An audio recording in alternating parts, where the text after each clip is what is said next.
Sand, drought, rain, and snow. These are the 4 weather systems placed in the current Pokemon game. Weather was made first very apparent back in Generation 3 as alongside the abilities being first introduced as well. Pokemon like Tyranitar got access to an ability of Sandstream to help bring one of these 4 conditions into battle. We also have manual ways of activating weather with moves like Rain Dance, not to mention Pokemon like Abomasnow, Kyogre, Groudon, etc. to bring upon automatic weather conditions to stay on the field as well.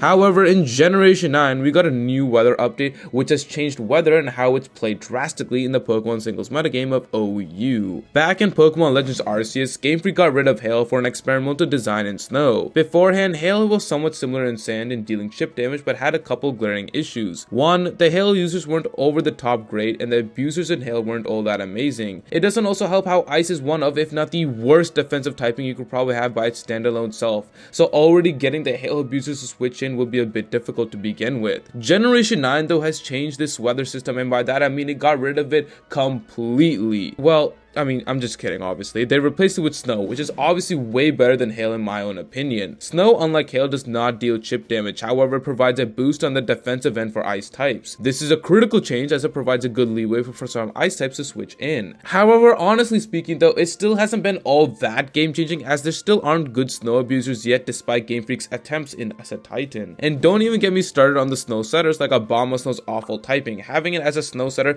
is probably one of the worst things you can do. This all changes when we mention the derpy looking Pokemon from Johto, Slowking. Now for some context, Slowking was originally most famous for running a move called Teleport, a move with negative priority that always guaranteed to get your Pokemon in safely, and when you combine that with its good ability in Regenerator, that was a recipe for success. It was a staple on many teams as Slowking was easily able to come in on any Pokemon, overtake it, and abuse this move in a rinse and repeat cycle. Fast forward to Generation 9 and these Pokemon are still one of the most interesting Pokemon in the metagame. Prior to Pokemon Home, Slowking was picked up in usage as players realized how good its special defensive capabilities were, alongside with the Regenerator and the move Chilly Reception. Even though Pokemon decided to remove the move Teleport in Generation 9 even from Slowking and its counterpart Glowking, what I failed to mention earlier was the newfound signature move of Chilly Reception, which works similar to Teleport with some key differences. 1. Chilly Reception does not have negative priority to always enable you to go last, but this Pokemon is already slow in and of themselves, so honestly speaking that isn't much of a concern. But the most important thing is that it allows for easy Snow setup and a switch into Pokemon like Baxcalibur, which by the way, if you want to know how that Pokemon abuses Snow to the absolute, check out the video I made last week. Now obviously with Slowking being a water and psychic type, it still ran into plenty of issues when placed against OU tier like Clawtar's Water Absorb, Pelipper, Dondozo, etc. A number of Pokemon that could take advantage of its immensely passive nature. Because of that, rain boosting teams featuring Walking Wake or Floatzel were still relatively common. Sun teams with Photosynthesis abusers like Great Tusk or Roaring Moon still remained a heavy threat as well during pre-home antics, so while Chilly Reception was on the rise,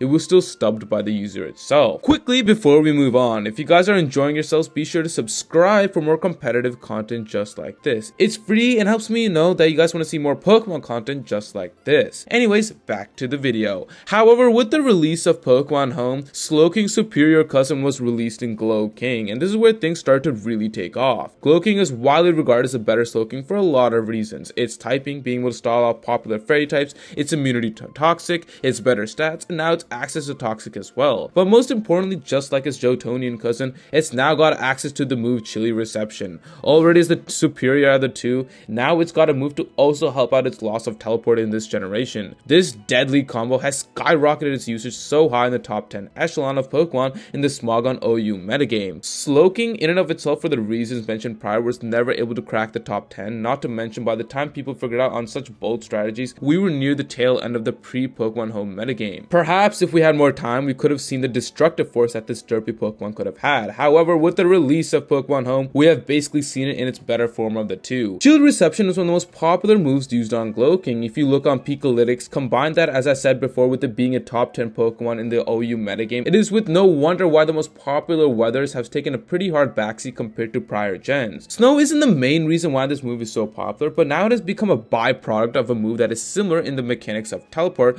to which why Snow is is pretty good. And because of that, its splashability on many teams has now reduced weather teams like Rain and Sun because they are proved to be more inconsistent strategy-wise with chilly reception running around. Now, this is not to say Rain and Sun are horrible now, but it's rare to see hyper-offensive Rain teams to be what they were.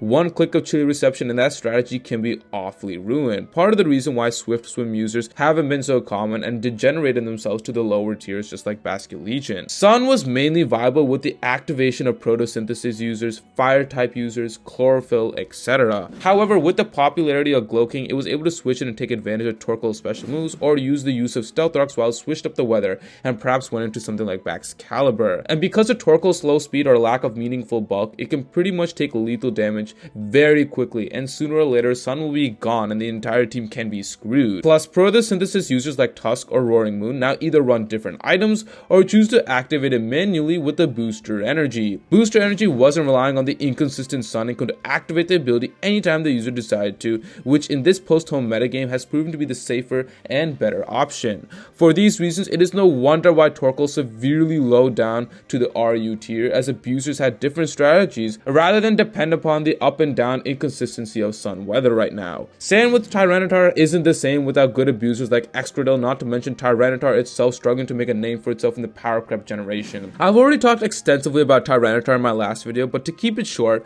loss of moves like Pursuit and Toxic still, poor typing, not to mention good abusers anymore, and a lot of hard counters keep it away from its title it once had as the king of competitive Pokemon. It is for all these reasons and more that we can now find Snow being the most popular weather running around the Gen 9 singles. The ability to bring in Pokemon safely as a safe pivot option on a very popular Pokemon like Glowking is incredible, and now hand in hand has with Baxcalibur, another popular Pokemon helps out too, etc. The reasons go on and on. While it's not for the common reasons on why a certain weather might be popular, the way it's able to be included in a unique move with chilly reception of its mechanics has allowed the Pokemon singles metagame to redefine the weather tier ranking. Sand, Rain, and Sun were all once kings of weather, but now find themselves bowing down in a rather unusual way to Snow.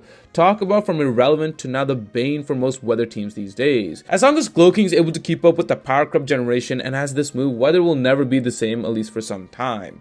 Let me know in the comments below what do you guys think of weather in Pokemon right now, and thank you to my members on YouTube and Patreon for their continual support. If you guys wish to support me even further, feel free to join the membership down below in the description as well. And join the Discord as well. That is for free, and it's a wonderful community ranging from talking about competitive memes, Pokemon memes in general, just general Pokemon discussions, etc. We have a great time over there, and I'm sure you guys will love to enjoy. And there's exclusive membership perks as well on the Discord channel if you guys are a member as well. With that though, I'll catch you guys later, and thank you guys for watching.